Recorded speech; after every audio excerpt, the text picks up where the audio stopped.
NFL fans? Are you ready? This is the podcast on all things NFL. The fantasy football players you should sit, ones you should start, guest speakers, game recaps, pre-game predictions, plus live call-ins from viewers, and so much more. Welcome to NFL Talk Live with your hosts, Reigning Ravens 1 and Alex, aka PurpleSwordfish.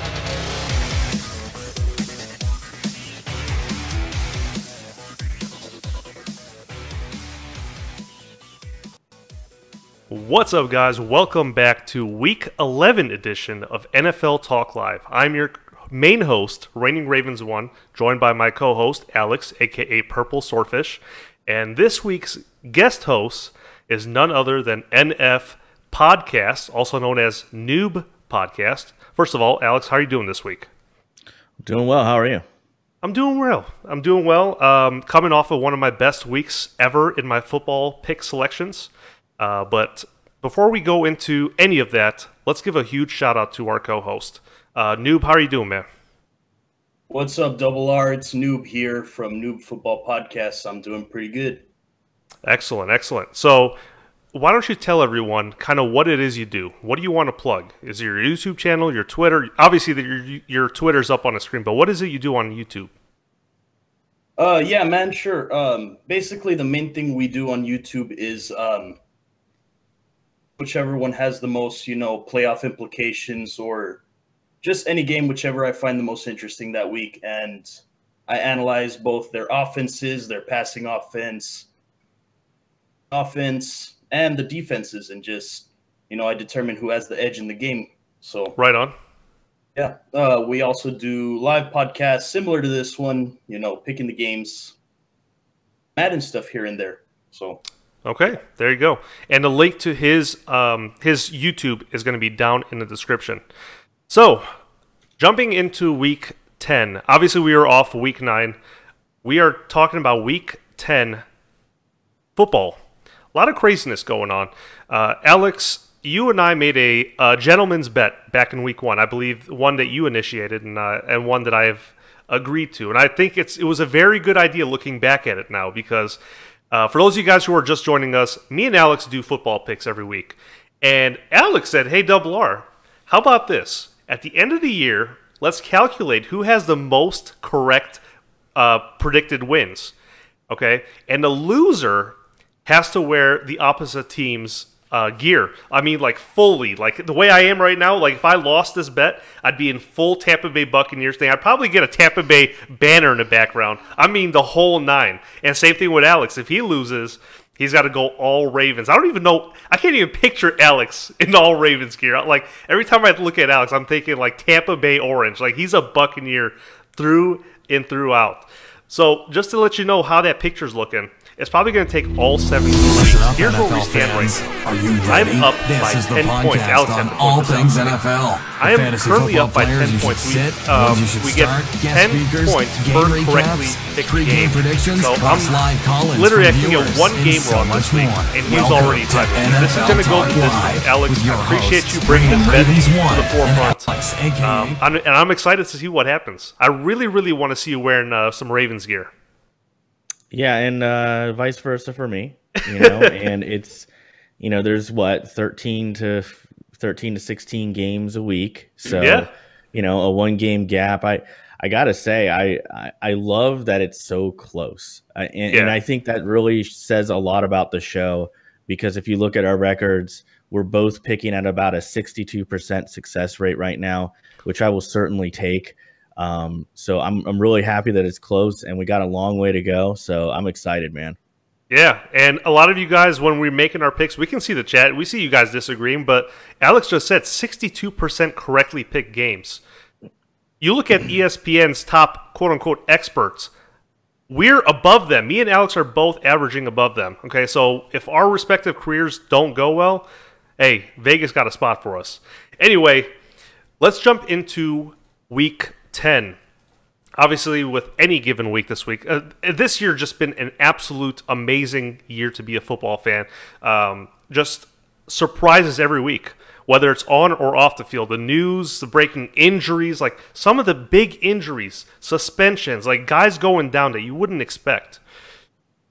I felt the hurt the hardest this week, as I had to finally stop playing around with benching Ezekiel Elliott and then starting him for 1 week, then benching him again. I actually dropped him from my starting lineup in fantasy, and it brought a tear to my eye because that was my first-round pick. It's crazy. It is crazy. Alex, anything like that stand out to you from Week 10? Week 10, Ezekiel Elliott, I got to say, a lot of people have been really critical of his success and have been very vocal saying any running back could do what he did behind that offensive line. But I think it's very clear now that it's not all the O-line. There's a lot of talent running behind that O-line in Ezekiel Elliott. I think the Cowboys are going to certainly miss him and his talents basically the rest of the regular season with the exception of the last 2 weeks. So that was certainly a surprise for a lot of people. I had the Cowboys winning against the Falcons. Big mistake on my part. And then I got to say, Bucs surprised me. Did not expect them to play well against the Jets. I thought that was a 50-50 game. Very pleased to see the Bucs come out with a win, missing Mike Evans and Jameis Winston on the offensive side of the ball. And then Bills really surprised me with how bad they looked on Sunday. I'm sure we'll talk about that a little bit later. Absolutely. And then finally, in what I didn't think was going to be a very good game to watch, and it certainly wasn't a great game to watch, can't believe the Giants lost to the 49ers. I really thought the 49ers had a chance at sticking with the Browns and maybe getting that top pick. But the Giants, boy, they're tanking hard, bro. Yep, and it's becoming more and more obvious that they're tanking. That game, to me, the Giants and San Francisco 49ers game you just referenced, was like a battle of attrition to me. Like, neither team really wanted to win, but at the end, they're like, hey, this game can't end in a tie. One of this has to be less trash than the other. So, Noob, what about you? Anything stick out to you in Week 10 or anything like that? Yeah, man, going back to the Ezekiel Elliott thing, I spend a lot of time looking at game film, and I spent a lot of time looking at the Cowboys this past week because I did an episode on them. So Ezekiel Elliott, man, he is their whole offense. Like, line has not been playing as well as they were the year before for sure, and we saw last week how they got beat up, especially by Adrian Claiborne. That was a big surprise there. So definitely. He had a big game. And 6 sacks, man. And another surprise was the Vikings-Redskins game. I did not expect it to be such a high-powered, shootout. Of course.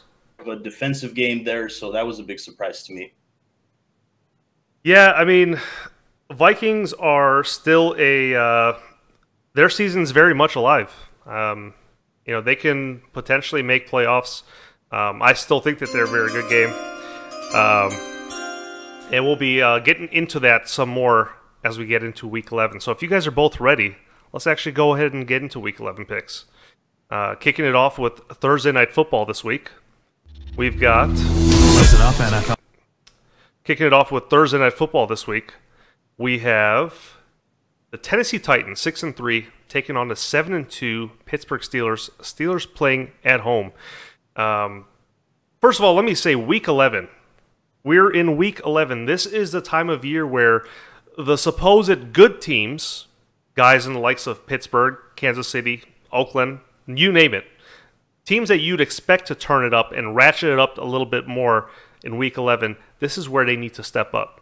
Speaking of Pittsburgh, namely Pittsburgh, Thursday Night Football, Tennessee Titans at the Steelers.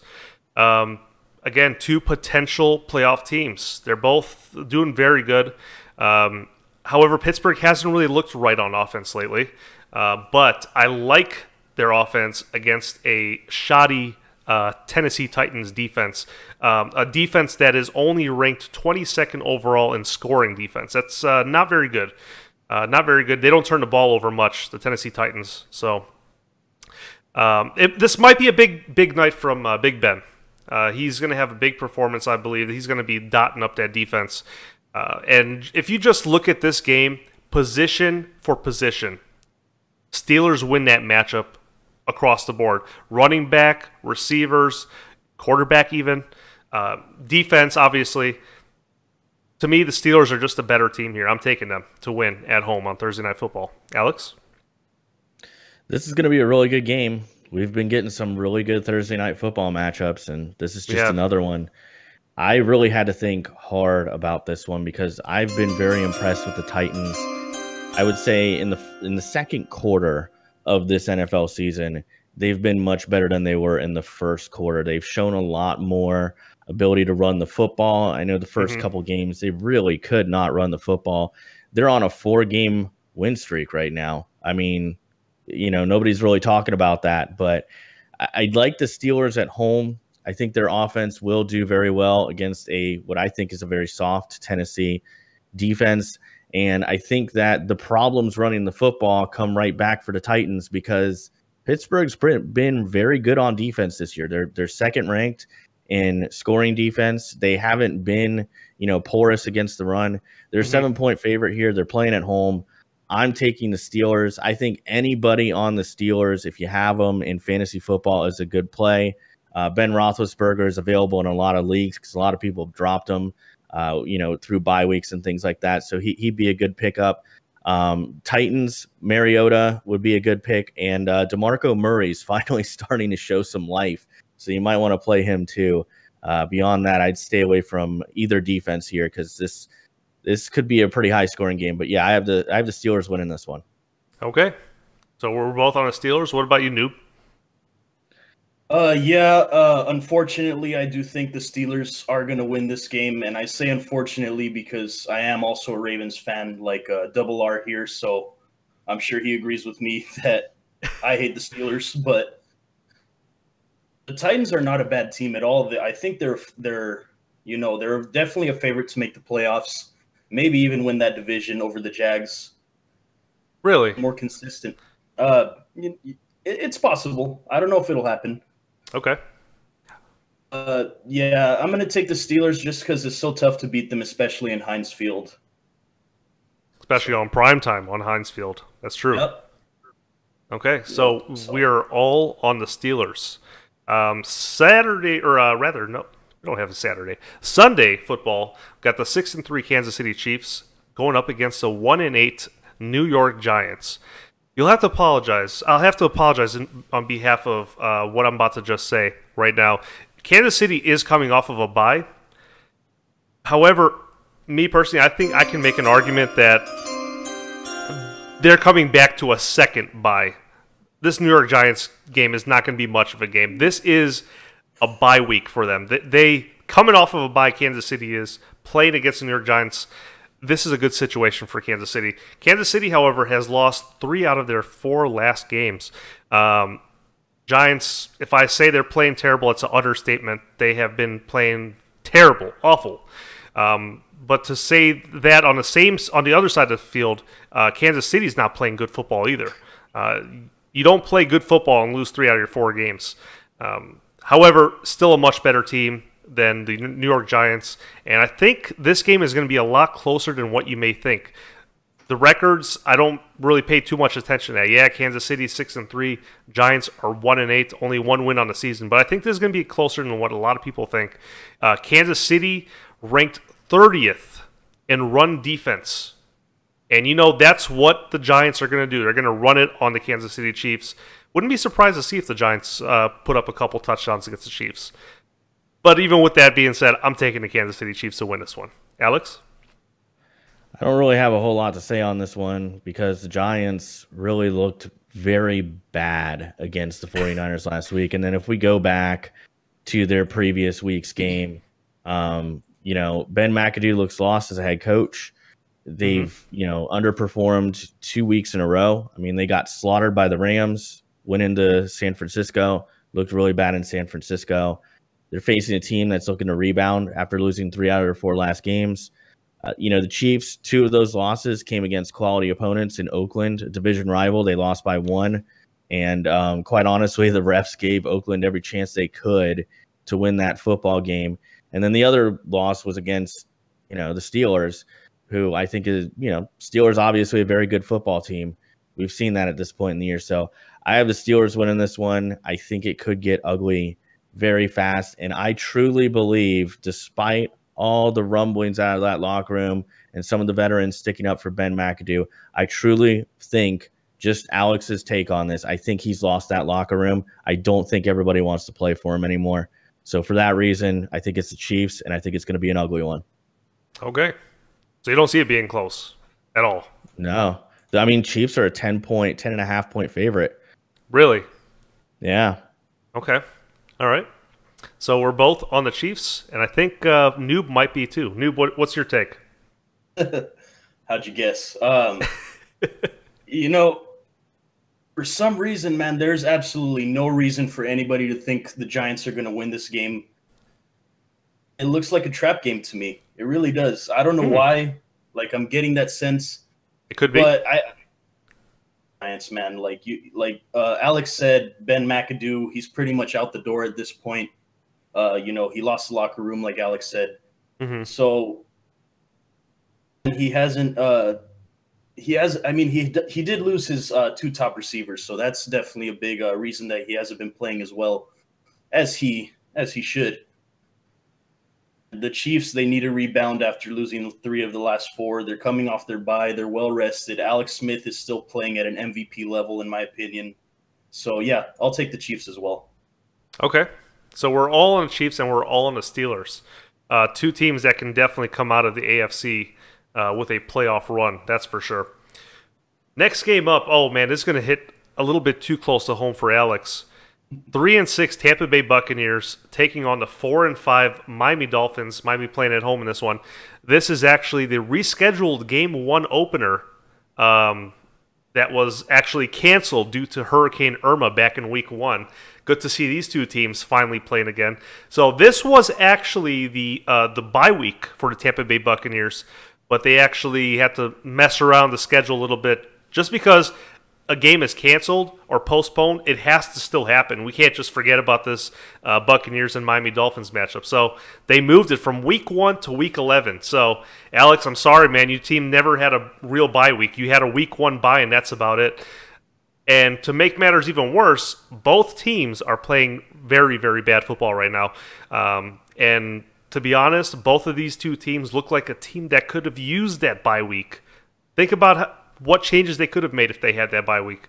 Miami continuing to show that they cannot win games in primetime. Looked absolutely terrible on Monday Night Football. And Miami has just now lost 3 straight games. But Tampa Bay is an absolute mess right now. They are a house in disrepair. Jameis Winston, Alex, correct me if I'm wrong. Is he out? Is he playing this week? Out. He is out. Jameis Winston is out. Miami, I think, is going to win this one and break that 3-game losing streak.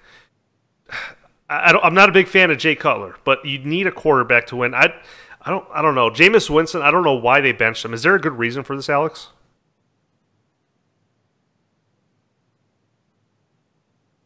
Healthy. I mean, it makes sense. And, I got to say, NFL, taking that bye away, great job. Great job. All joking aside, I can't believe how badly it played out, because a bye week in Week 11 really would have benefited the Bucs here. They would have gone in with a win from last week. They would have had another week where they can give Jameis Winston a little bit of rest. They said originally they wanted to shut him down for 2 to 3 weeks. I know that everybody thinks they might shut him down for the season, but I don't know. I trust Dirk Cutter when he says 2 to 3 weeks. So, we could have very well seen Jameis Winston come back after a bye week. This week, we're going to see the Bucs take on Dolphins in Week 11, and that's fine. So I'm going to disagree with you. I think the Bucs looked pretty good last week. I think there's going to be a little bit of a learning curve. So we saw this with the Vikings and Case Keenum. Case Keenum came in. First week he was with the Vikings. The timing didn't look there on the offense.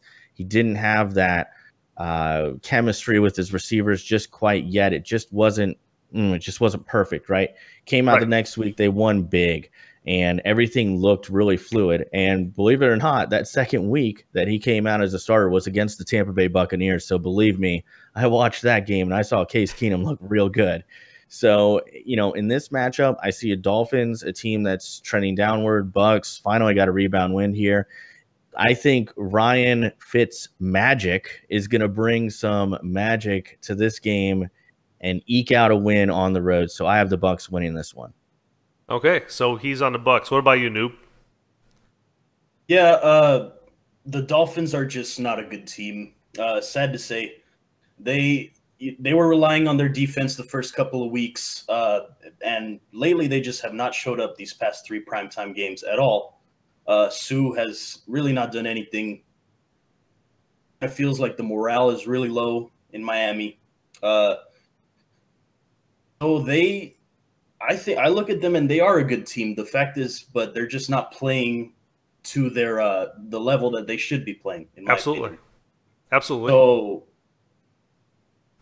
I am going to take the Bucs on this one, though, because as history has shown, when Ryan Fitzpatrick is in the first year in his new team, he always seems to ball out for some reason, and then the very next year he's just horrible. So this is a good year for him, the Bucs in this game. Okay, so you're both on the Bucs, leaving me stranded with the Miami Dolphins. My pick's locked in. I'm not going to switch it around. So next up, this is probably, I'm kind of disappointed that this is not a primetime game, but chances are, no matter where you live in the United States, this game is going to be televised. I'm talking, of course, about the 7-2 LA Rams taking on the 7-2 Minnesota Vikings. Looking over the rest of the schedule, this is, in my opinion, the game of the week. This is the best game this week so far. If the Rams want to be considered a true contender, and as Alex so eloquently put it a couple weeks ago, not a pretender, but a contender, they need to win. They need to win the remainder of their schedule. Take a look. If you ever get a chance, take a look at the LA Rams' remaining schedule. They face some really, really big dogs right now. I'm talking about teams like New Orleans, Philadelphia, Seattle, Tennessee. Good luck. Good luck beating all them. It's not looking good. They've won all their easy games. Now here come the hard ones. It's easy to beat up on tomato cans. LA Rams, they got to prove themselves from here on out. Now this week, both teams are 7-2. This is a face-off of the two 7-2 teams. Fun fact, Jared Goff and Case Keenum both played for the same team. They played for the Rams last year. So this is going to be the Rams offensive team, a very, very offensive-based LA Rams team, one of the best offenses in the league right now, versus one of the most dominant defenses in the league in the Minnesota Vikings. I'm going to go ahead and take, and I know that, before I make this pick, Alex, if you have it, can you tell me what the spread is? What is the spread on this game? Minnesota is a 2-point favorite right now. So, okay, they're a 2-point favorite. I'm going to take a chance here. I know this time of year defense is going to be huge. You have to play good defense. But I like the firepower that comes with the LA Rams. And they don't look like they have any sign of slowing down anytime soon. I'm taking the LA Rams. Alex?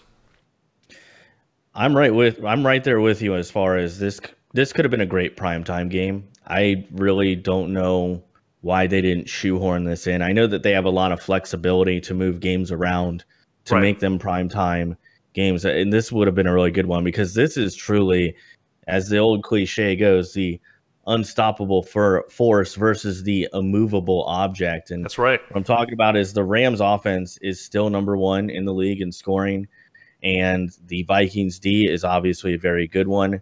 The Vikings are very, very good against the run.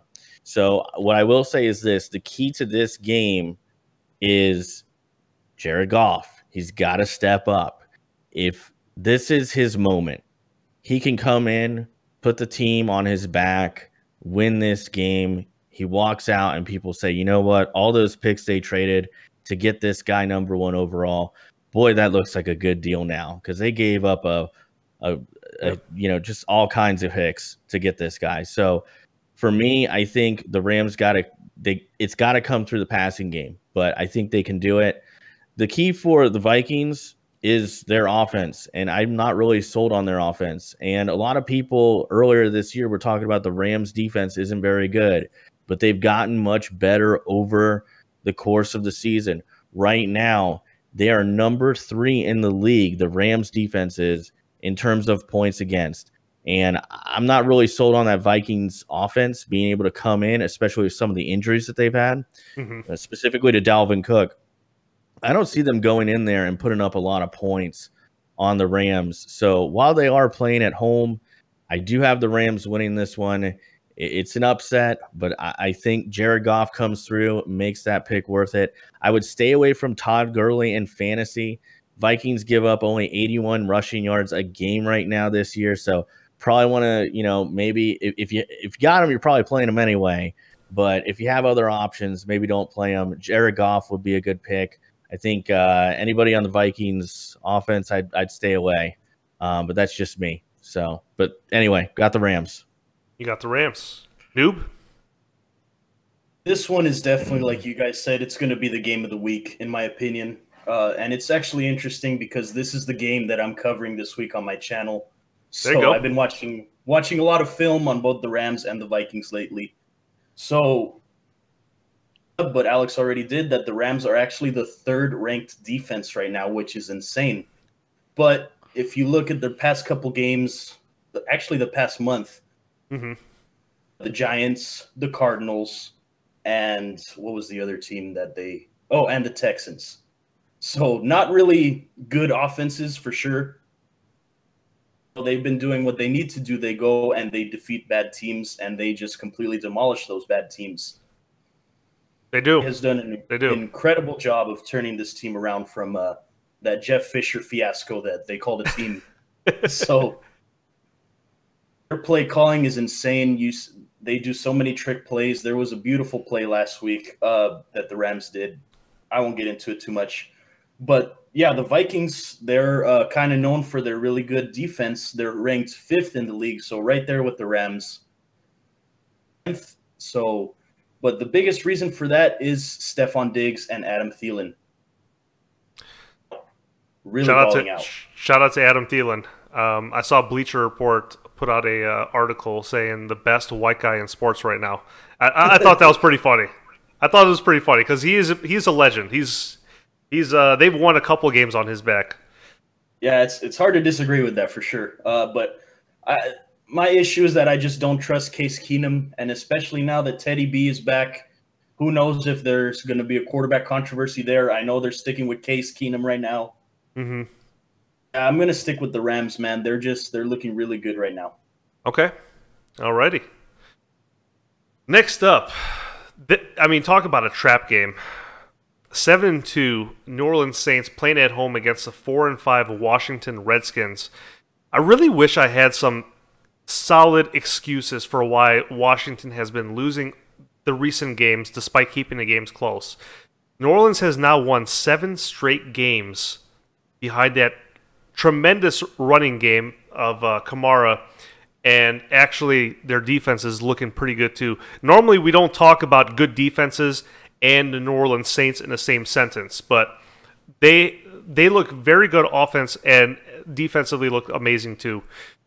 However, that defense that I'm speaking so highly about has not really faced many mid to top ranked quarterbacks.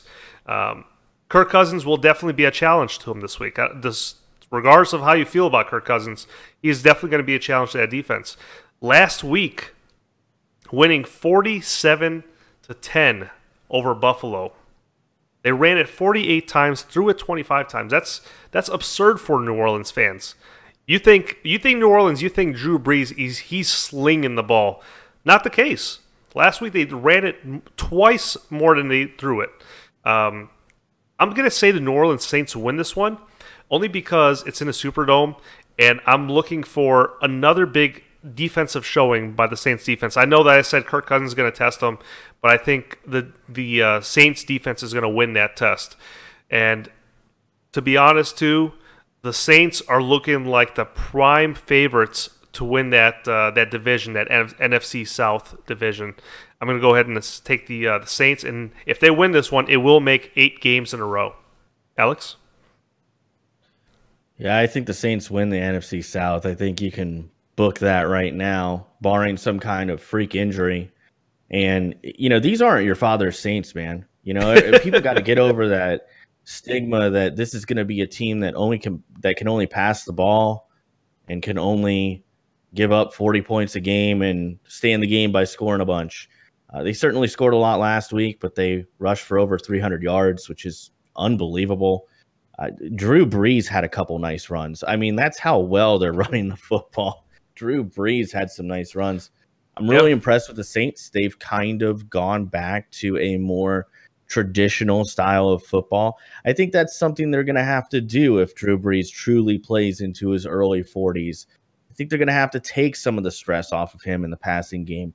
And they've got that two-headed beast right now in Mark Ingram and Kamara. And, I mean, those guys are just impressing people week in, week out. Mark Ingram's finally giving them what they thought Mark Ingram could be when they drafted him. So, I mean, the Saints are red hot right now. Redskins are up and down. They got 8-8 written all over them. I still think Kirk Cousins is a very good above average quarterback, but because he's not at that next elite level, he's not going to be able to take this team to the playoffs, not this year. So I got the Saints winning this one at home, and I think they certainly cover the 7.5 point spread. I think that's a really, really nice bet. If you're looking to make a bet this weekend, I think the Saints covering that 7.5 point spread is a good one. Redskins are pretty middle of the road against the run. So either Saints running back would be a good play. Obviously, Drew Brees, if you got him, you got to play him. Any receiver on the Saints would be a good one. I would even say the Saints D might be a good pickup. A lot of people still will not play that D in fantasy. So I think they might have a good day against the Redskins if you're looking for a streaming option. And then Kirk Cousins on the Redskins. He's going to have to throw it a lot to keep up with these guys. I think the Redskins will probably abandon the run pretty early. So he might be able to get some good points for you just on yardage alone. Okay, so you are taking the Saints as well. Noob? One thing I really love about the Saints this year is that Drew Brees relax, man. It's not just all on his back as it's been for these past, I don't know, since the Super Bowl year for the Saints. What they're doing, Alvin Kamara is turning into one of my favorite running backs in the league right now. He is just he does everything for them. You know, he's great and screen passes, just pounding the ball. He's really turning into that great running back for the Saints. And absolutely is. Like you guys said, what's his name? I'm sorry, I'm blanking on his name. Mark Ingram.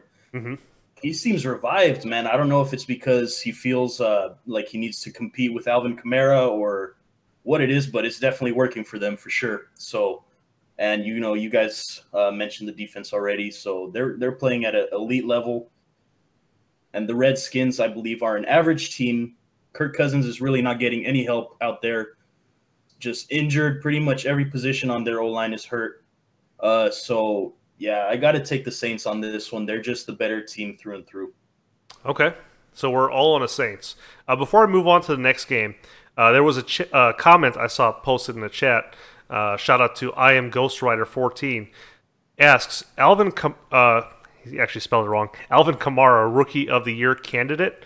Thoughts? I'm actually going to say, in my opinion, no. If the season ended right now, I think Kareem Hunt definitely deserves the Rookie of the Year award. How do you two feel about that? Alex, let's go with you first. Kamara's year so far. He's certainly done very well. I would have Kareem Hunt and Leonard Fournette above him. But by that same token, if you're a Saints fan, Ghost Rider, I would tell you the silver lining is I think Lattimore should be the Defensive Rookie of the Year, no doubt. Okay. What about you, Noob? Yeah, I'm going to agree with Alex, man. I believe Leonard Fournette and Kareem Hunt are above Alvin Kamara in this situation. But yeah, Marshall Lattimore is just a shoo-in for the Defensive Rookie of the Year. Almost guaranteed at this point. Okay. Deshaun Watson should have gotten the Offensive Rookie of the Year, but sad to say he's hurt. So. That didn't turn out too well, unfortunately, for him. Yeah. But we do wish him well. We do wish him well. Okay, so there you go. You got 3 different answers from 3 different dudes. There you go. Next up, we got the 3-6 Houston Texans hosting the 4-5 Arizona Cardinals. This is 2 teams that are in utter disarray. Both teams absolutely ravaged by injuries as of late. We're going to be facing, I mean, it's not the most entertaining quarterback matchup in this one. We've got Blaine Gabbert versus Tom Savage. Okay. And by the way, guys, please stop tweeting me. I know I look like Tom Savage. I get it. Okay. I heard it once. I'm good. Thank you. Again, injuries have crippled both of these teams. If it's not set in stone right now, if Blaine Gabbert plays instead of Drew Stanton this one, if that's the case, that's going to help Arizona in a big way. I think he's by and large a better quarterback. Like I said, both teams are extremely depleted, but Houston Texans are facing some in-house troubles. They are missing some more key players. Their quarterback loss to me is more detrimental than the quarterback loss in Arizona. And I think Arizona is going to go in there, get a road win against the Texans. Stanton, at the end of the day, he just has more weapons. He's just got more weapons to work with than does Tom Savage. And for that reason, I got to say the Arizona Cardinals are going to win this one. Alex? I couldn't agree with you more when it comes to their quarterback situation. I really know it's fun to make fun of Blaine Gabbert, especially because of his tenure in Jacksonville. Yep. But I think he's clearly a much better quarterback than Drew Stanton at this point in the game, especially when you look at some of the performances he put on in San Francisco. A little bit underrated there. I'm not saying this guy's going to light anybody on fire here, but he can hand it off a lot and drop back 20 times and win a football game. Tom Savage, on the other hand, I have some major doubts about his ability to be an NFL starter at all. Maybe even to the point where you say, is he really the kind of guy you want backing up your quarterback?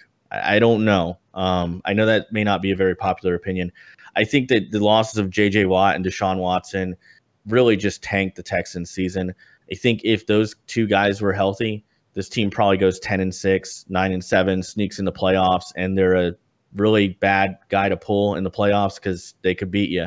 So I have the Cardinals winning this one, but I think it's going to be close. I mean, when I was looking at this game, I kind of look at it like a coin flip. I don't know. So I think either running back would be a good pick if you're looking in fantasy, because I think both teams are going to look to run the ball a lot, because they don't really truly trust their quarterback situation. But yeah, I have the Cardinals here, but it's going to be close. Okay, we got a close one with Arizona. What about you, Noob? You know, I'm a pretty big fan of football, but it's going to be interesting in watching this game. Unless you're a Cardinals or a Texans fan. I'm sorry, but I have no interest in watching this game. I don't think I'll, even if it's the only game on my TV, like guaranteed.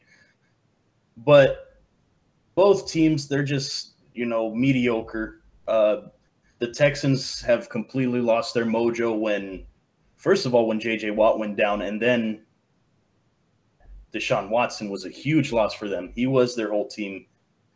And Arizona, on the other hand, I really love Larry Fitzgerald, one of my favorite players in at least the history that I've been watching the NFL. Right. But I don't know. I think I'm going to go against you guys and take Houston here just because they're at home. Okay. For no other reason than just that they're at home. Yeah. Okay. Pretty much. Okay. Hey, fair enough. Hey, that's fine. So, looks like me and Alex are both on the Cardinals, and you are taking the Texans. Yep. So, moving on, I really don't have much to say about this next game, guys. We've got 5-4 Detroit playing at 3-6 Chicago. Detroit didn't play well last week, but they still played well enough to win against Cleveland. Cleveland surprisingly put up some points against the Lions last week. And I think right now, the only reason I picked the Lions to win this game against the Bears is because they're still alive, very much alive, for a late season playoff push. Yeah, the Bears are playing pretty sound defense right now, but I think Matt Stafford's going to have a very good game. Lions are going to win a close one. It's not going to be a blowout. They're going to win a close one in Chicago and get closer to earning that wild card spot that they're after. So I'm taking the Detroit Lions playing away. Alex? Yeah, I don't really have a whole lot to say. I don't trust anybody on the Bears offense. Trubisky has not impressed me. I know he looked okay last week. Big emphasis on okay, but he's that was against the Green Bay Packers, who are dealing with a lot of injuries. Defense isn't looking really good. He had a lot of time of possession with the football to rack up some yardage. I'm not sold on Trubisky yet. I think he should have sat all year. I know I've made that a big deal. So I have the Lions winning this one in a close one, just because the Lions, I don't get it. They play down to their opponents. They do. I don't. They're the one team that I really thought was a playoff team this year, but their biggest problem is when they lose to teams that they shouldn't lose to. So I think it's going to be close, but I do have the Lions winning this one. I'm staying away from anybody in this game in fantasy football, and I would encourage you to do the same. I was going to ask you that very same question. Lions defense, not the greatest. I would think maybe starting. Would you take any Bears running backs in this game at all? I mean, Jordan Howard's a good pick, but as far as the Lions D, I wouldn't trust. They'll screw it up somehow. I don't trust this football team. I don't. Okay. Hey, fair enough. Okay. So there you go. Stay away from any players in fantasy if you're playing these two games. All right. New, what about you? Yeah, I'm a big fan of Matthew Stafford. At the beginning of the season, I said MVP, but they've kind of fallen off for sure for these past several weeks. And the Bears, they're just playing old school football is what it is. Good defense, relying on the run game, and just not throwing the ball really at all. Right. I think John Fox is definitely on the hot seat. I saw that somewhere. So, maybe they need to put more faith into Trubisky, I think. I know he's a rookie and everything. But, yeah, I got to take the Lions on this one, man. They're a better team, and I think they're fighting for they still have a chance in their division for a wild card spot, though. So I'll take the Lions. Okay. Alrighty. So we're all on the Lions. Speaking of the Lions, Alex made a great point that the Lions have a very bad habit of playing down to their opponents. And I can't think of a better transition than to go into our next game. The Jacksonville Jaguars, 6-3, playing in Cleveland. Cleveland still has yet to get their first win of the season so far. And I'm so glad that Alex mentioned playing down to your opponent. If Jacksonville indeed does that in this game, I don't see them doing that, but we've mentioned the word trap game in this podcast. This is the most trap game a trap game can be, right? I know this doesn't make any sense, but trust me on this one. Follow me. Jacksonville needs to be careful with this game, right? They are the heavy favorites. Alex, hook me up with that line real quick on this. What is this? What are we looking at for this? What's the Vegas line on this? Jacksonville and the Browns. Yeah, Jacksonville's a 7.5 point favorite right now. Okay, 7.5 point favorite, and they're playing away. So realistically, that's about, if they were playing at home, it'd be a 10 point. Yeah, they're heavy favorites in this one. But they are a very young team, the Jacksonville Jaguars are, and they could be prone to a potential letdown. Will it be this week? I don't know. One thing I do know, and I mentioned this on the last picks, is Cleveland played a very, very good game against Detroit, kept it competitive for all 4 quarters last week. But I think Jacksonville's defense will be too much for Kaiser to handle and to bear. So I'm going to say the Jacksonville Jaguars win this one. I think that their ego is going to get the best of them. It's not going to be a blowout game. I think this game is going to be close. Cleveland, don't be surprised if this game is tied at halftime with Jaguars. But I am taking the Jaguars to win. As far as fantasy, I'd stay away because, like I said, this has trap game written all over it, in my opinion. Alex? Well, the Jaguars, I was talking about them a lot on Twitter last week because I was flipping between this game and a couple others through NFL Sunday Ticket. Come on, DirecTV, sponsor us. Come on, you know you want to. But yeah, I was flipping through this game, and I ended up watching this one all the way through the end because, the later games were coming on, and this was still in overtime, the Jaguars game last week. And, man, I got to say, Blake Bortles he just finds ways to throw games, and I think that's really why the Jaguars, as you say, would play down to their opponents because he gets in the way. I mean, all the time, and that defense bailed him out not once, but twice last week. Yep. So the Jaguars could end up winning that game. And, Chargers, I got to say, they should have won that one. I can't believe they lost, but that Jaguars D is really something fierce. Ranked number 1 in scoring in the NFL right now. And it's the only thing they can do to mitigate Blake Bortles. And, I just got to say it. If Jacksonville this offseason doesn't drive a truck full of cash to Kirk Cousins and Tyrod Taylor's houses and say, just put on the jersey, bro, it's going to be cool. If they don't do that, they're crazy. I have the Jaguars winning this one. I don't think the Browns – I'm not taking the fool's gold of last week. I think the Browns have a legit shot at 0-16. It's disappointing, but I do think the future's bright in Cleveland because they do have a lot of young pieces that are very intriguing. But I have the Jaguars winning this one, and I do think they cover the 7.5-point spread despite Blake Bortles. Okay, there you have it. What about you, Noob? Yeah, Blake Bortles did everything he possibly could to lose that game last week against the Chargers. But the Chargers are also notorious for finding ways to lose themselves, and they wanted to lose more is what it seemed like. So good point. But the Browns, I could actually see them winning this game, believe it or not. Just the Jags have been so inconsistent. They look like, one of the best teams in the NFL one week, and then the next week they're mediocre. I agree wholeheartedly. Let's not forget what happened with that Jacksonville Jaguars and New York Jets game. It went to OT. So yeah, I wouldn't be too surprised if the Browns won this game. Can't trust Deshaun Kaiser, man. He's he might be a good quarterback in the future, but right now he's not. I've always said, they're in the AFC North. They're kind of like the little brother that you want to see succeed, but also, you want to let them give up 2 games to us every year. So as long as they do that, I'm fine with it. But I'll take the Jags in this game. You'll take the Jags. Okay. Alrighty, next up, a game near and dear to my heart. My 4-5 Baltimore Ravens taking on the 5-4 Green Bay Packers, the Aaron Rodgers-less Packers. In Lambeau. There may be snow for this game, so looking forward to that. That'd be pretty cool to see my Ravens play on the frozen tundra when it's actually frozen. Ravens are coming off of a bye. They've only played 1 game in, I think, 23 or 24 days, something crazy like that. So you're definitely going to be looking at a very well-rested team. Green Bay looking very good.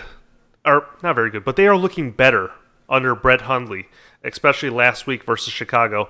And I think for Brett Hundley, he's going to be facing a big test when it comes to the Ravens' defense. Not to say that he won't have success on offense, but same thing goes for the Ravens. We can't even sniff the end zone. We've forgotten what the layout of the end zone in Baltimore even looks like. We can't buy a trip there. We can barely make it to the red zone. I'm sure Noob will agree with me. He's a big Ravens fan. We cannot get first downs. 3 and out every single drive. If this game does come down to defense, and the premise of me making my pick, hear me out. The reason why I'm making my pick is because I think it will be coming down to better defensive play. If this game comes down to who plays the best defense, I have to give the nod to the Ravens. If it's a defensive battle, I think that's a battle the Ravens win, especially them being rested. Again, only playing 1 game in the last 23 days, near a month. So I got to take the Ravens with this one. And I don't mean to be a homer, but that's just the facts. The Ravens play poorly on offense, but very, very good on defense.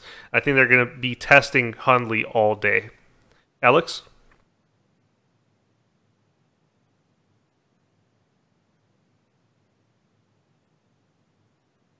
Oh, did we lose Alex? I think we lost him. Oh, I'm sorry. I have my microphone muted. Look at that. Well, there we go. Boy, aren't I perfect. DirecTV, ignore that, but still sponsor us. So, yeah, I think I would be copying a lot of what you said about this matchup, but I do agree with you 100%. I think this is going to come down to defense, just like it did last week between the Packers and the Bears, because the Packers' offense is just not as dynamic as it was. And I mean, that's to be expected. So with the Ravens D being a very solid unit, I think they're going to give Hundley some looks that maybe he hasn't seen before. I think also it's worth noting, as there's more games that Hundley starts, there's more tape on him where you can start looking at what he's not playing well against, certain, disguise coverages that you can throw at him that he won't be successful against. So I think that's going to start working against him as he continues his career as a starter in the NFL. So I have the Ravens winning this one. I would tell you, play any of the running backs in this game. I think both teams are going to want to run the ball for different reasons. Running against the Packers is generally a successful venture, and I think the Packers don't want Hundley dropping back 40 times.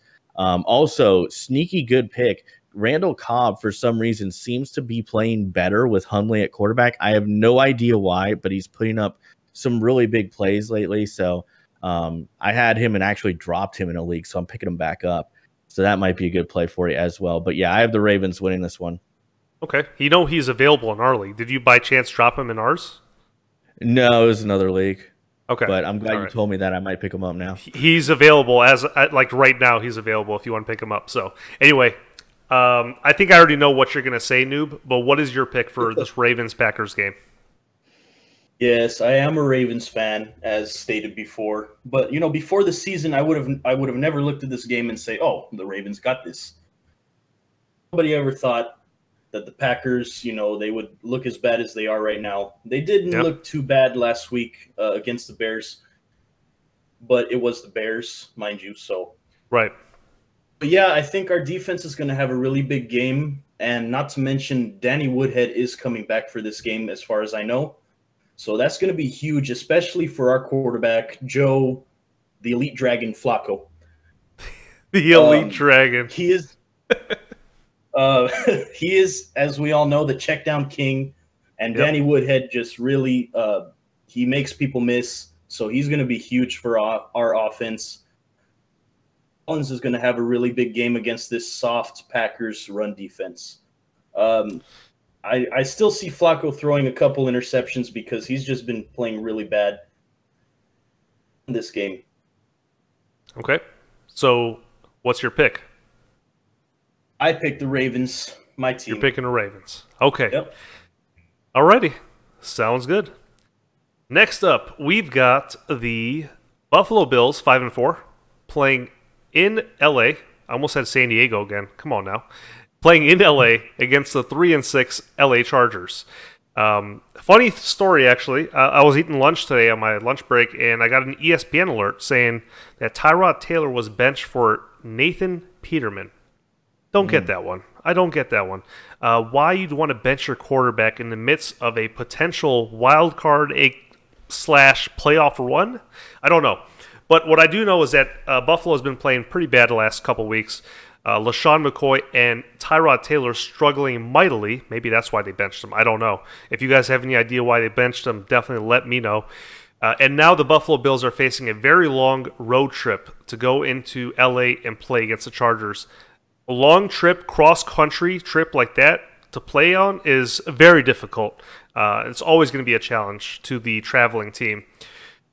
LA, I don't know what it is with them, man. They're like the New York Jets. I don't know what to tell you. They keep losing these close games, but they do have a dynamic pass rush, and they will create major problems for the Bills up front. Due to the fact that both of these teams, despite Phillip Rivers being a starter, he's not really playing well. I'd say if you're going to be playing fantasy, start LaShawn or Melvin Gordon. You can't go wrong with either one. I'm going to say due to the fact that Tyrod Taylor's out, and it seems like, Alex, if you don't mind me using one of your terms, they're appearing to be tanking. Like I said, I don't know. Alex, do you know why they benched Tyrod Taylor? What is the mindset behind that? Well, at first I thought it was suicide, but then oh my goodness! Yeah. So I sent Jim Kelly an email with the suicide prevention hotline number, and I thought, maybe he calls them. But like seriously, all joking aside, I think the front office. This is a front office decision, in my opinion, because at first I thought they're tanking, and that's why they're taking Tyrod Taylor out. I know they've tried to say that this is to try and give the team a jump spark, but like, let's just be honest. The Saints running for 300 yards last week was not Tyrod Taylor's problem. The Saints putting up 47 points was not Tyrod Taylor's problem. Right. He doesn't play defense. He didn't have a great game, but let's be honest, about midway through the second quarter, that Saints D, which is really good now, again, not your father's Saints, that Saints D knew they have to pass the ball. Yep. They can't run it anymore.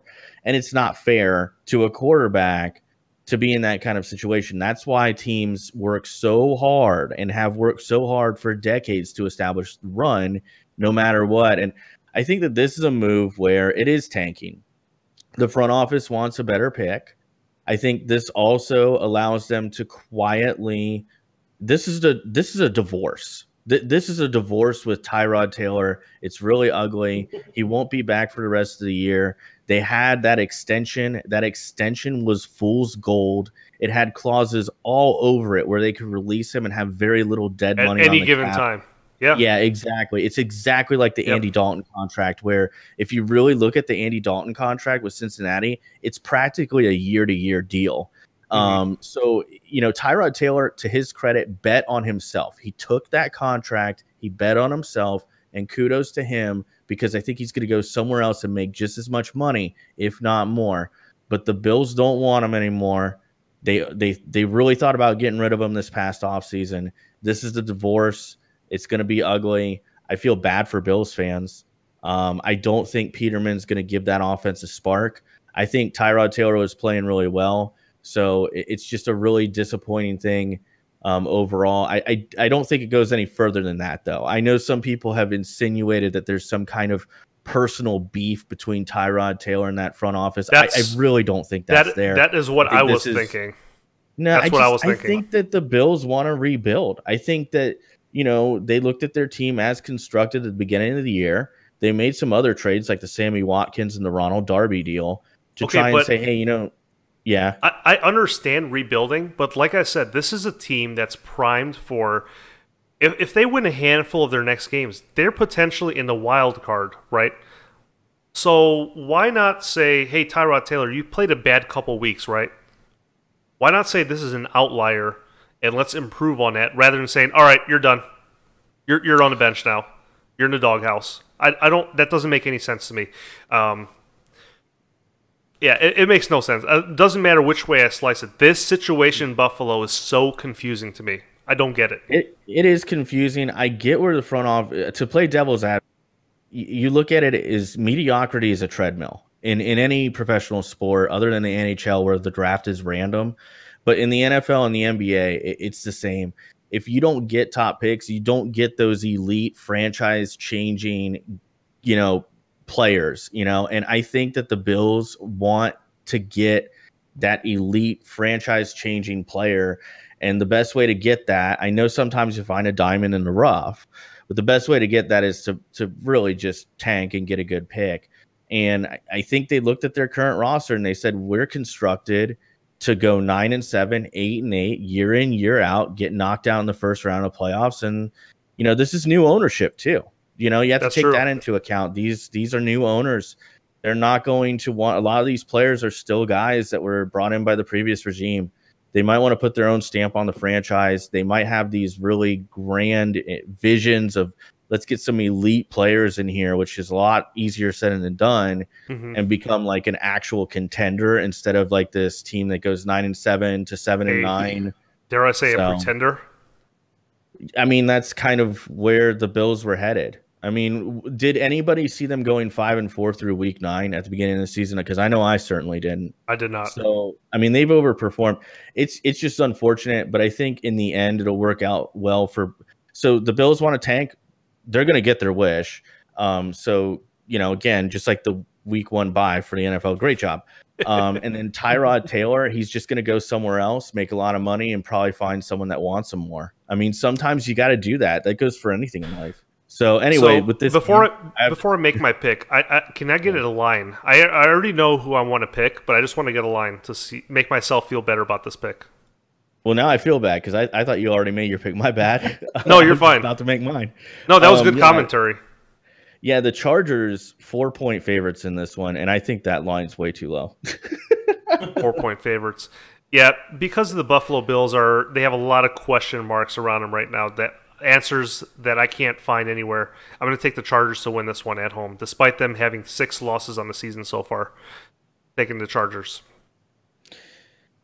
Yeah, I think I've said all I need to say. I think the Bills are clearly not looking to win this week. Good luck, Peterman. I hope it works out for you, bro. I think the rest of the offense is really going to falter. I would stay away from playing LaShawn McCoy if you have better options. I don't think anybody on the Bills is a good play this week. There's just too many question marks. So from fantasy perspective, I'd stay away from it.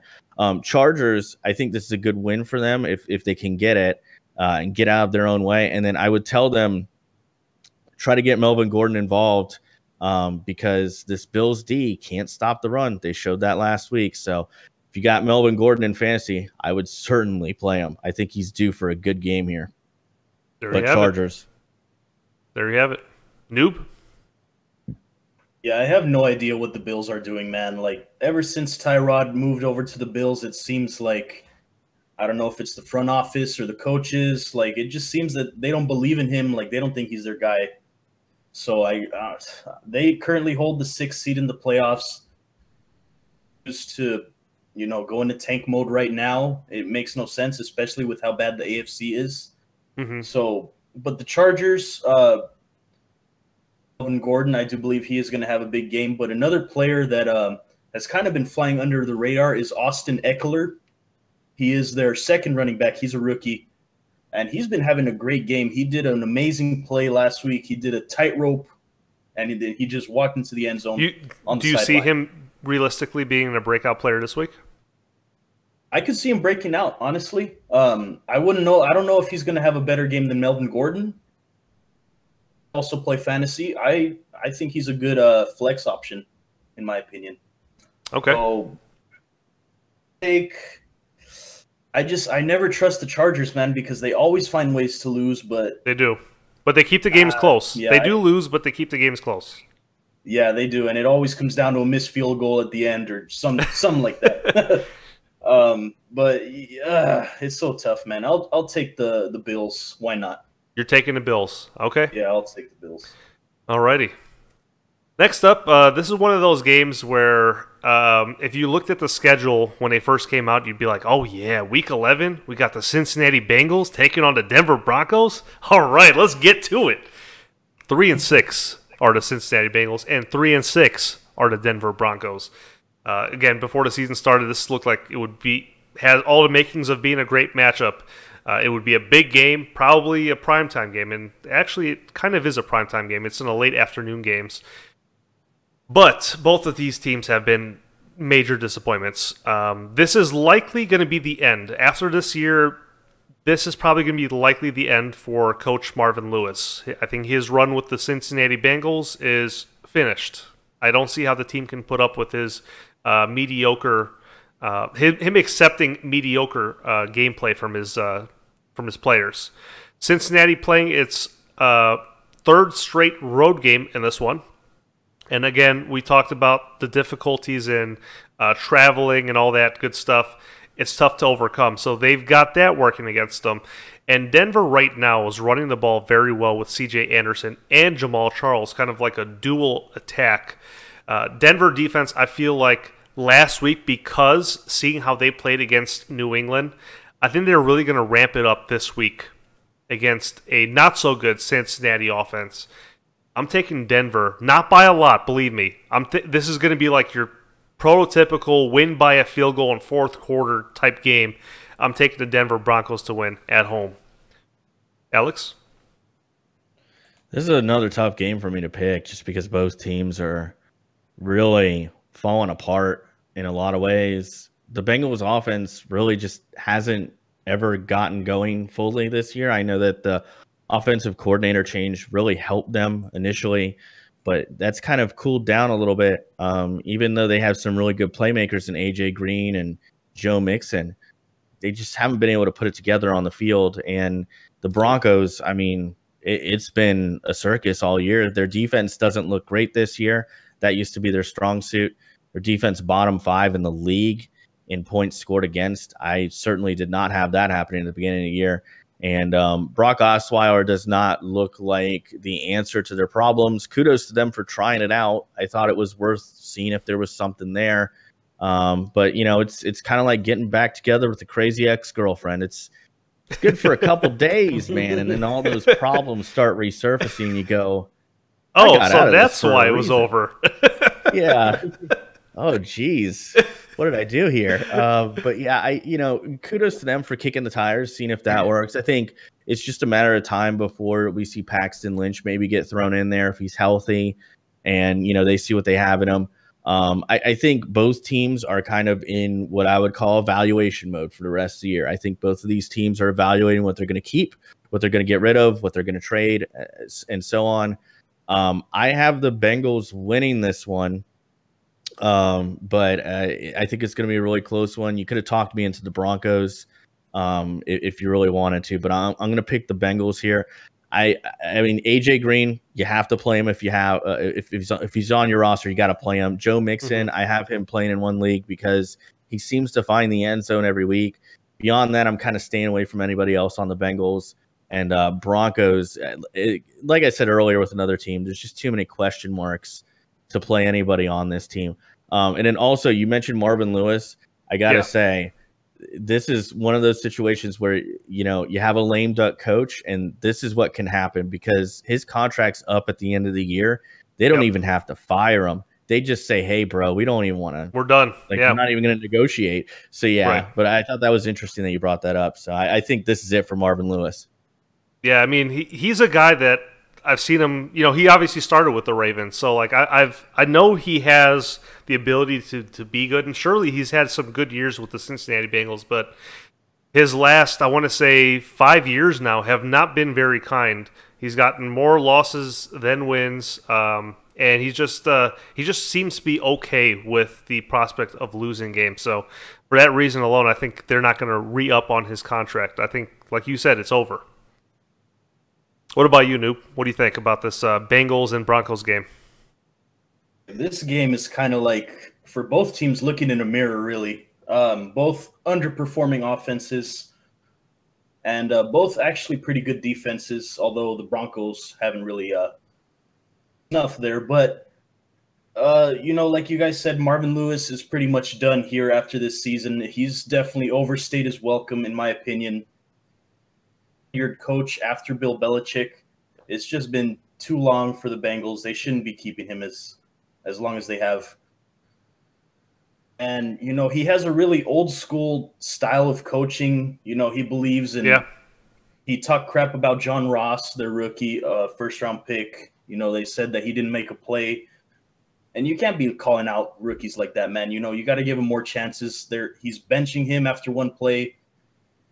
That just makes him, you know, not a good coach, at least in today's standards.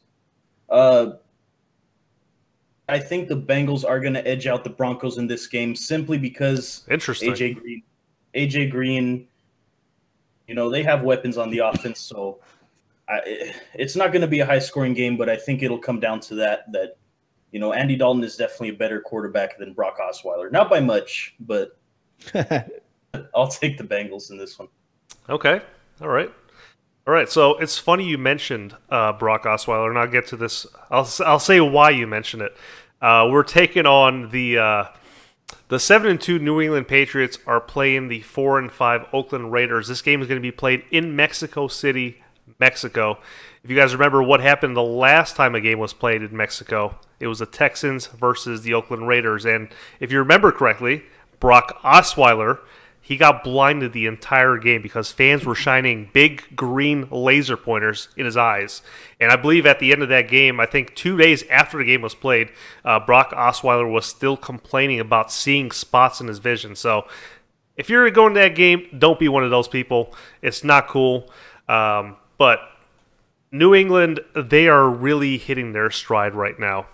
If Oakland really wants to win the division and possibly if they want to get the wild card spot and possibly get the division position, this is a must-win game for them. Oakland is coming off of a bye, but that defense, I don't think it was struggling before the bye. It was struggling long before the bye. I don't think they're going to address that issue, especially not going up against Tom Brady, the greatest of all time, Tom Brady, and his offense.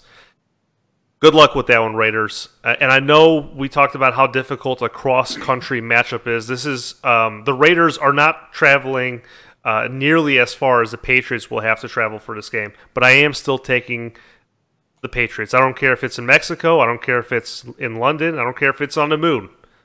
Patriots are going to win this one. They're going to become 8-2. I'm taking the Patriots by a small margin. It's not going to be a blowout or anything, but I'll say like a 24-21 or 24-17 type game. Alex? Yeah, the Oakland D is my biggest concern going into this game. I really do not trust that defense. They're bottom 10 in the league and points scored against. They give up 116 yards plus in rushing a game, and they give up 244 through the air. So they're not good at any one thing on defense. And as we've seen, the Patriots are able to give you a lot of different looks week to week. What I do like about the Patriots, I'm not a Patriots fan at all, but one thing I do like that they do is every week their offensive game plan changes significantly based on matchups alone.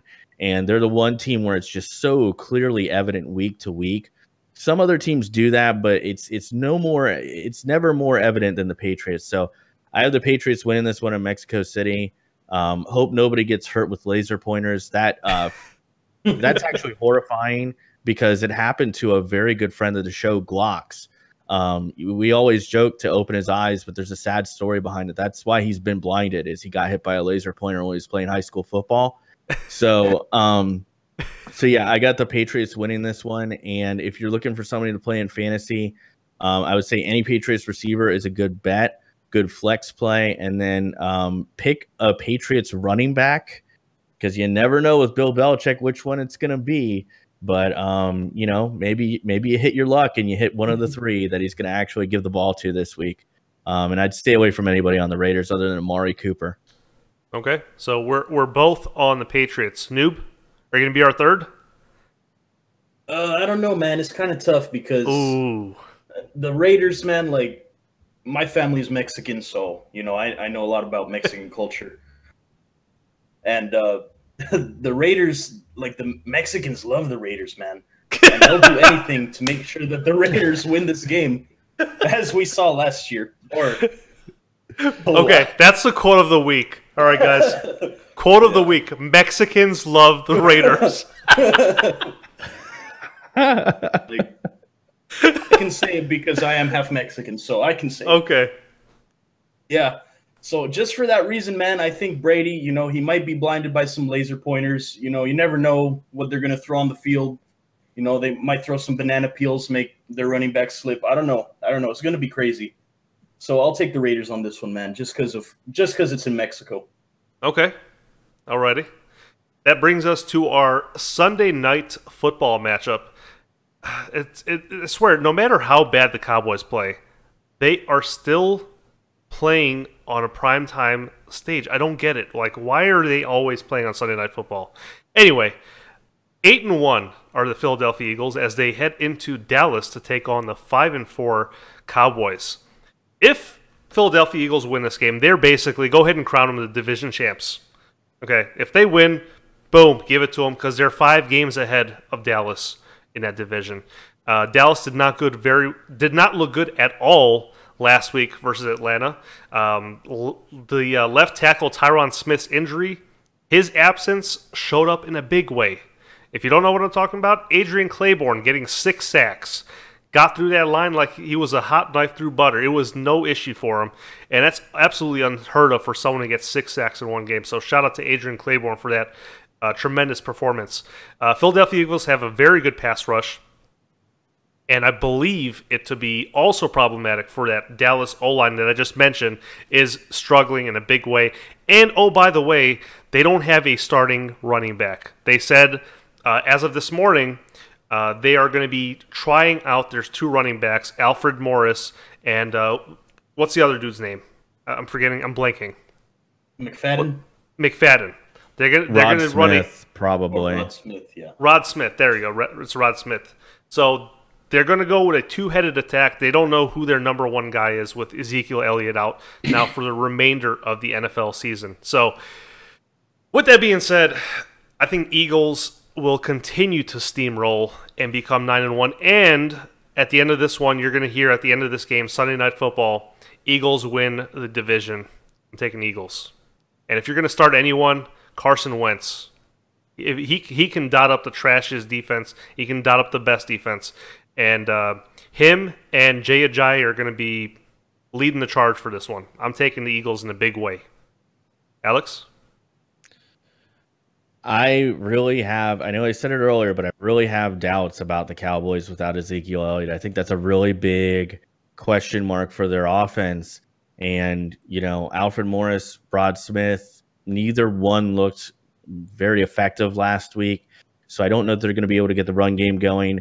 And while Dak Prescott did look impressive, he can't do it all. I mean, they still, the way that offense is built, they have to be able to run the football. They're not able to do that right now. The injury to Tyron Smith really hurts them big time. A lot of people aren't talking about that.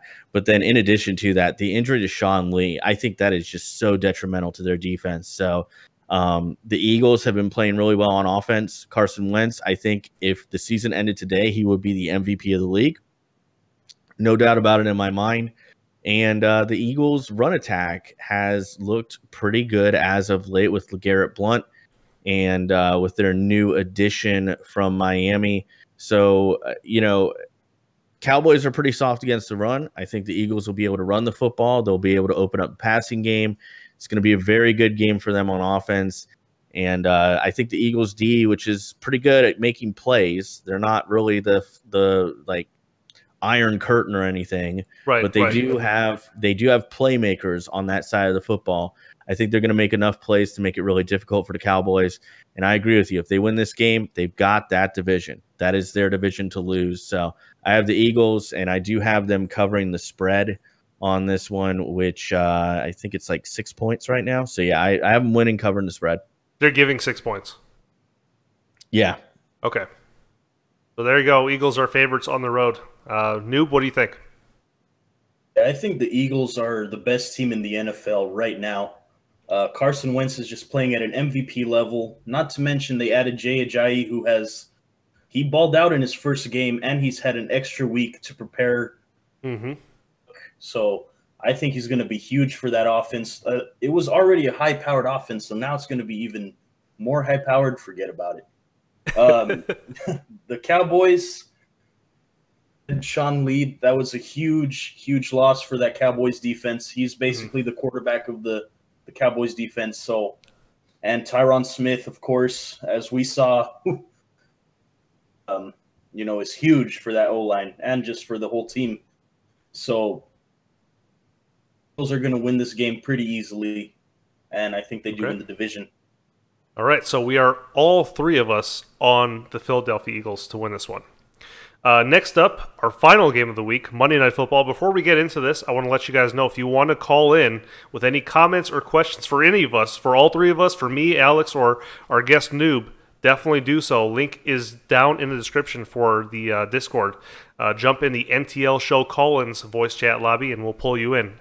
All right, so Monday Night Football, we got the Atlanta Falcons, 5-4. Doing a lot worse than what I thought they would do, to be honest. But anyway, they're 5-4, playing against the Seattle Seahawks. Seahawks are 6-3 right now, and that is a scary place to play on prime time at night. That stadium is going to be roaring like it normally is. Seattle is pretty much banged up and will play, or that defense is banged up and will be playing without Richard Sherman's talent out on the field this week. We'll see. There's been a lot of talk of will Richard Sherman's absence cause the defense to fall apart a little bit, because he's their leader on defense. And to be fair, yeah, he's not the shutdown corner that we thought he was like 5 years ago, but he still takes away half of a field. I mean, he's still very good. You know, he's playing at a very, very high level, and unfortunately he's injured, and I think he may be out for the year. Atlanta last week seemed to find something a little bit on offense. We'll see if it carries on over into this game. Devonta Freeman likely out. I don't know who else is going to fill in. Probably Coleman. I'm not really sure, but Devonta Freeman is probably. I checked it like before we started this podcast, and it said he'd likely be out and will not be playing this Monday against the Seahawks. If you guys remember, last year, this very same matchup took place in the very same arena.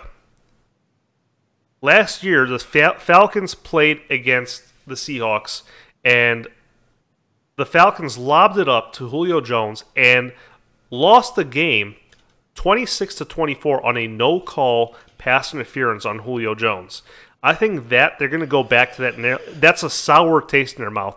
That's going to cause them to play at a very, very high level, especially since, hey, they're in the NFC. They want to make that run. They have to compete with the guys like New Orleans and Philly and all that stuff. So I say they try to make a run. This is going to be a very good Monday night game. But I'm still taking the Seattle Seahawks to win at home. Like I said, that place is rumbling and bumbling at night. And, you know, those Seahawks fans are crazy for their team. It's going to be super loud. They're going to have a lot of miscues on the offense. Atlanta will, and all that noise. I'm taking Seattle Seahawks to win at home. That's my winner. I'm personally in a fantasy conundrum right now, and I would love to hear your opinion. Maybe call in. That's the way to do it, but I also want to hear your opinion, Alex, being that you and I are in the same fantasy league. My fantasy football conundrum this one is, do I start Russell Wilson against an Atlanta defense, or do I take Alex Smith, who do they play against? Do I take Alex Smith against a Giants defense? A Giants defense that's been playing rather good lately as of the last couple weeks. So there you have it. That's my pick.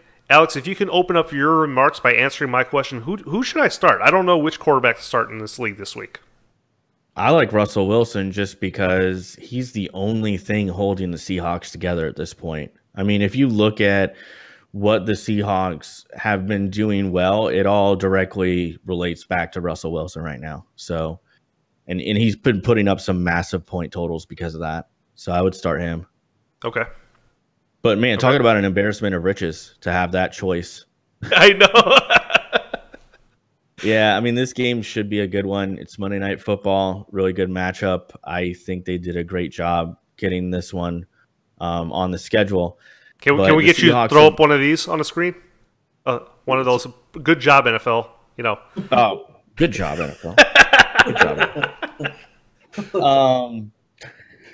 That one wasn't sarcastic. So yeah, like this game, I have some major concerns about the Seahawks, and I know I've been expressing those concerns over the past, 3 or 4 weeks. I've gotten a lot of criticism about that from Seahawks fans because they're just one of the most rabid fan bases out there. But I just wonder how much more they can overcome. And I think the injuries to Richard Sherman and the one that a lot of people aren't talking about as much, but it's really scary, is that stinger injury that Cam Chancellor had, where like he's going to see a doctor to figure out what it actually is. Yep. That's kind of scary to me. I don't think Cam Chancellor plays this game. I think Richard Sherman obviously doesn't play. I know the Seahawks have talked about bringing in additional help in that secondary.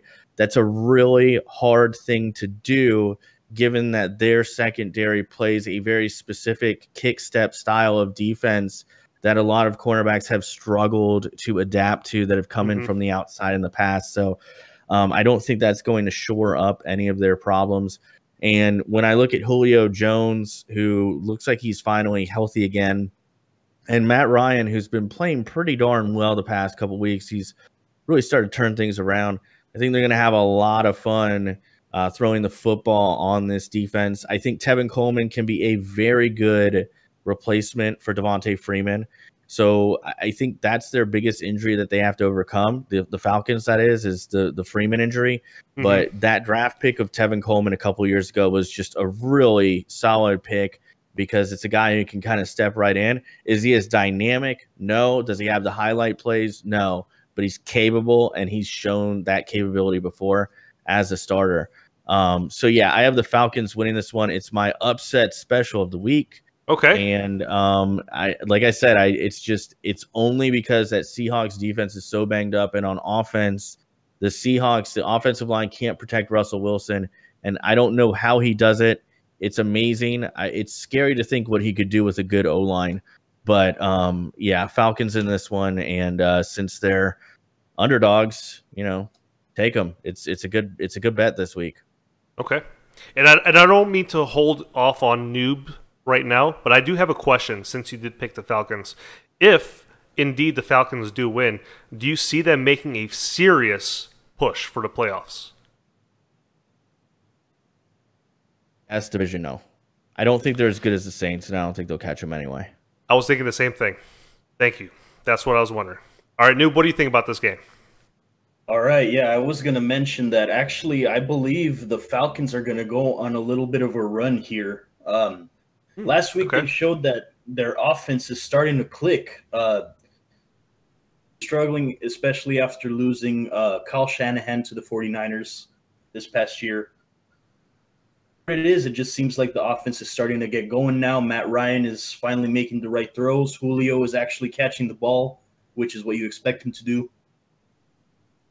And on Seattle's side, yeah, Russell Wilson is that whole team, man. Like, I believe I read somewhere that he's their leading rusher, which is insane. Yeah, that is insane. But that's due to the fact that he doesn't have the best line, so he's always running for his life. Yeah, and he's doing it all on his own. He has no running game, like we said. That defense is really hurting right now. The Legion of Boom is falling apart. I'm going to take the Falcons. Okay, so he's taking the Falcons, and Alex is also taking the Falcons. I'm the lone wolf on Monday Night Football, taking the Seattle Seahawks. So this has been our picks for the week. Now we're going to go ahead and take some calls. If you guys are in Discord, we'll be pulling you in now. If you have any questions or comments, we welcome them. First up on the podcast, we have none other than Aid Munchies. How are you doing, Aid Munchies? I'm doing pretty good. How are you? Doing pretty well. Do you have a question, comment, concern for us? Well, one quick thing about the Seahawks is that Russell Wilson, I'm pretty sure, has a near perfect QBR in the fourth quarter, which is insane. So I just want to point that out real quick. Okay. But one question is about the Rams. You know, they've had not necessarily the easiest schedule, but it's been easier for them, and now they have some really tough opponents. 5 of their 7 games is going to be really difficult for them, with the Vikings, Saints, Seahawks, Eagles, Rams, or Titans. And I was just wondering, do you think that they have the capability to prove that they're a playoff team, or do you think that they're going to crack? Well, I want to say that they're not the best, highest scoring offense in the league for no reason. That doesn't happen by pure chance. They put in the work during their days off, and they execute plays down to the T when it comes to game day. And I think absolutely, if they can remain disciplined in those things that they're already doing quite well, I absolutely see them making a run. Maybe losing in their next however many games, maybe losing a couple games. Obviously, like I said, they're playing against Philly. They're playing against they might. I even see them losing against Tennessee. They're going to lose a couple games. I'm not saying they're not going to lose games, but I have them making a very, very strong playoff push here and possibly clinching a spot. Alex, what do you make of that? I think they're the best team in their division. I think the biggest hurdle they have to cross is the Seahawks. I think being the Seahawks is really, that would be the litmus test for me. I think if they beat the Seahawks in week 15, that would be on the road. If they were to go in there, do that, it's a statement game. And then that tells you that it's a team that can go into the playoffs, make some noise. As I look at the rest of their schedule, they're 7-2 right now. I have them winning against the Vikings, obviously, this week. I think they're going to beat the Cardinals 2 weeks from now easily. I think they beat the Titans, no question. They're a more complete football team than the Titans right now. I think they certainly beat the 49ers. That'd put them at 11 wins. If they beat the Seahawks, now they're a 12-win team. I think they're an elite football team. I think that Sean McVay has come in and very quickly put his mark on that organization, and Jared Goff, complete turnaround from year 1 to year 2. Quarterbacks usually don't make that kind of a jump year 1 to year 2, but he has, and it's opened everything else up. You notice Jared Goff got better, so did Todd Gurley. Absolutely. And the defense, I don't even know who the Rams defensive coordinator is, but throughout the course of the year, they've made adjustments, and that defense went from bottom 10 in the league. Look at them now. They're ranked top 3. So I do not think they're a pretender. You don't win 7 out of 9 games. I don't care what your schedule looks like. You don't win 7 out of 9 if you're not a good football team in the NFL. Okay. And do you have anything to add to that, Noob? Yeah, just really quick. I think I'm feeling what the Rams are doing, man. Like, Sean McVay, like I said, has really turned that team around, and I think they do believe in themselves. So I don't see them getting fewer than 11 wins, even with a tough schedule. So I think that's good enough to make the playoffs and possibly even win that division. So, okay, the Rams. There you go. Thank you for calling in, Aid Munchies. Yeah, thanks for having me. Not a problem. All right, next up we have. It's looking like we have Antonic Bomb 63. What's going on, man? What's up, man? Thanks for having me. Double R, Purple Swordfish. Appreciate it. Not a problem. Do you have a question, a comment for us? It's a question, yeah. So what's up? I'm a Packers fan, and okay. I think on our schedule we have 3 or 4 of our next games are pretty winnable. I know you're not gonna like this, but I think the Ravens, the Browns, and the Bucks are winnable games, to say the least. Or we'll at least have a chance in them.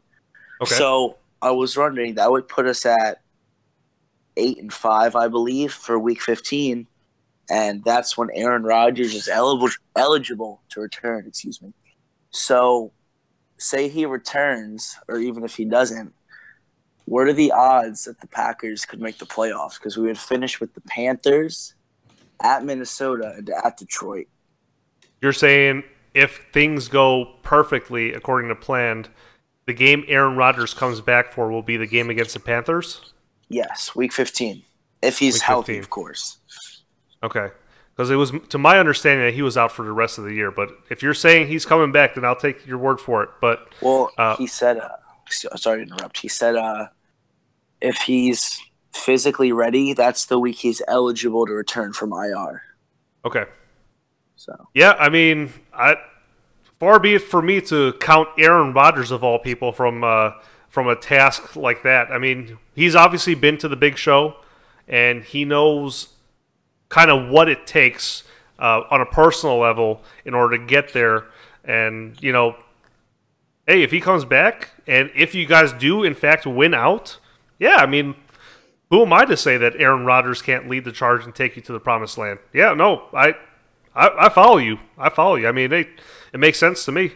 Alex, what do you make of that? I would tell you it's possible, but not probable. And there's a big difference between those two words. And yep. I just, if it happens, I think it's, they should make a movie about it. It'd be like a feel-good movie. Tony Romo serves as Aaron Rodgers' mentor, tells him how to deal with collarbone injuries. I'm really concerned about them bringing him back too soon because collarbone injuries are tricky. Yeah. And I've talked to some people in the medical field about collarbone injuries in the past because I was trying to figure out if Ryan Matthews was ever going to come back. It's a really long story. I was in a really competitive league. But what I've been told is it takes forever for them to heal. And even after they heal, you have to be really delicate with them. So I kind of wonder that the Packers might really be careful. If it's not an ideal situation where they can absolutely make the playoffs, they might just shut Aaron Rodgers down for the year no matter what. I mean, that would be my concern as a Packers fan. I was thinking the same thing. Yeah, I mean, possible but not probable is what I would say.